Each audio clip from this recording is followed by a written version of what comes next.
welcome to RC Fun and Games. For those that are new to the channel, I am Ryan and today we're going to be installing a new servo in the 1:10 scale Absima Sherpa 3.4 Pro. This is my wife's rig and the last time we had it out, the servo decided to die, so it's time to throw a new one in. And I decided I'm going to give one of these 35 kg coreless servos from Injora a try. So let's get it installed, let's take it out onto the rocks and see how it performs. Okay, so now that we're in the garage, let me just talk a little bit about this rig because it's been a while since I featured it on my channel. So I'm just going to talk about some of the things that I've fitted to it over the years. Let's start by what I haven't done. I haven't touched the electronics on this thing.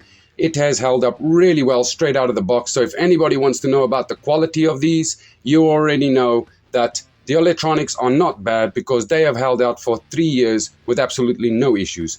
Of course, the servo started with glitching already a while back, but we kept on running it until it died so we could see how long it would last. But it is definitely dead. It's completely seized up. It will not even move. So that's definitely got to be done. Now, let me just talk a little bit about some of the upgrades I've fitted to this rig.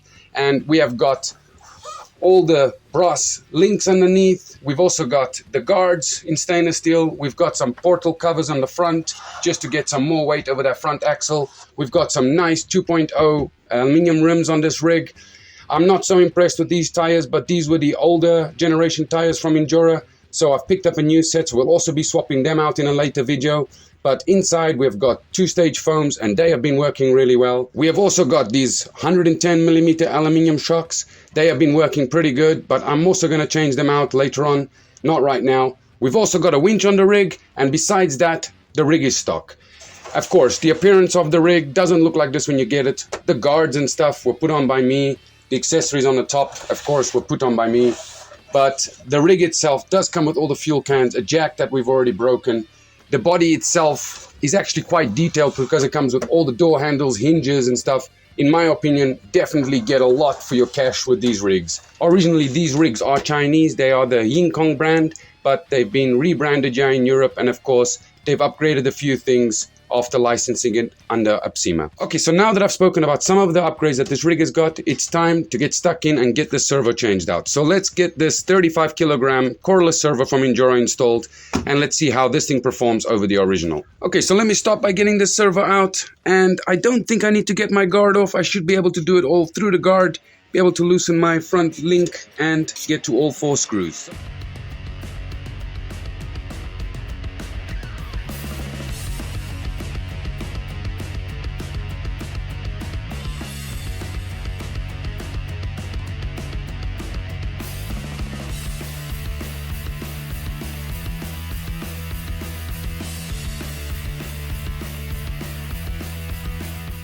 Okay, so now that we've got it all loosened up, let's get the body open. Now all I got to do is get this receiver box open so we can disconnect the servo.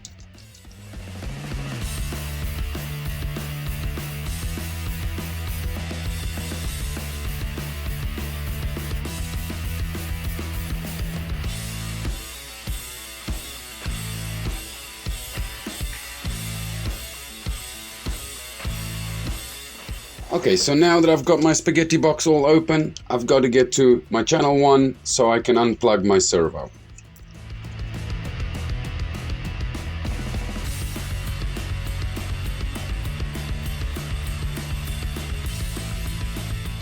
Okay, so now that we've got the servo out, let me get my servo horn off and we can get the other servo out of the box. Now let's check out this new servo. Let's see what this thing looks like.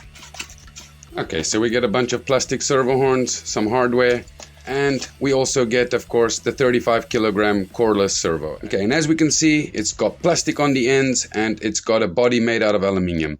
So far, I can't complain. It feels decent. So let's get this thing unwired and let's get it installed and let's see how it performs. Should be exactly the same as the old one.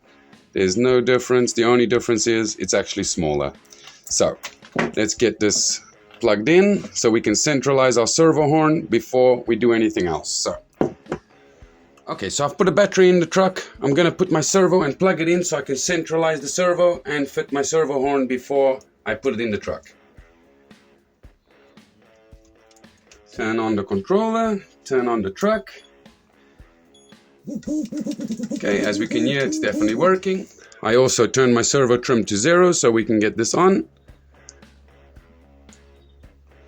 Now we just need a dot of Loctite.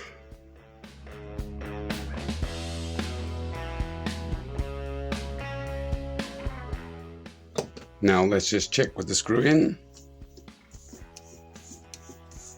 Nice and smooth, but nothing to complain about, so let's get it back in now. I'm gonna unplug it again. Now I can wire it into place.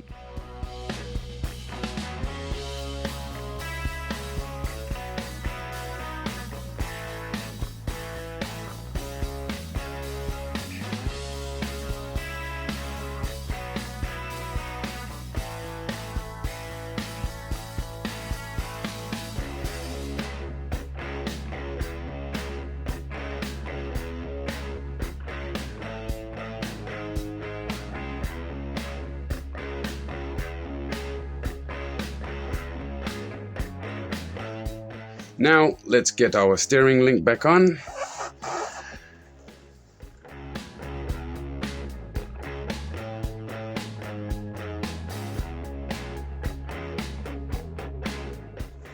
Now let's get it plugged in. Okay, so now that I've got it all plugged in, let's just quickly check the power on the system. And I definitely can't complain. I can feel there's some decent power there. That's not the fastest, but it's only on 6 volts. And it's still got plenty of power even with weight on it. So let's get that receiver box closed so we can get out and go and give this thing a test on the rocks. Just make sure there's no cables to get pinched.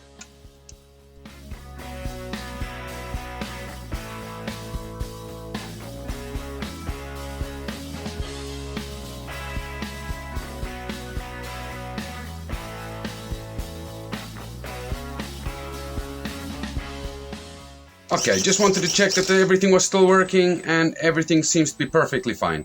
So now it's time to go and hit the trail. Let's go and see how the servo performs. Before I do that, I just want to thank you all for watching, and if you enjoyed this content, please don't forget to like, comment and subscribe. It really helps my little channel get the content out there so that I can bring you more content like this. And until the next video, happy trails everyone!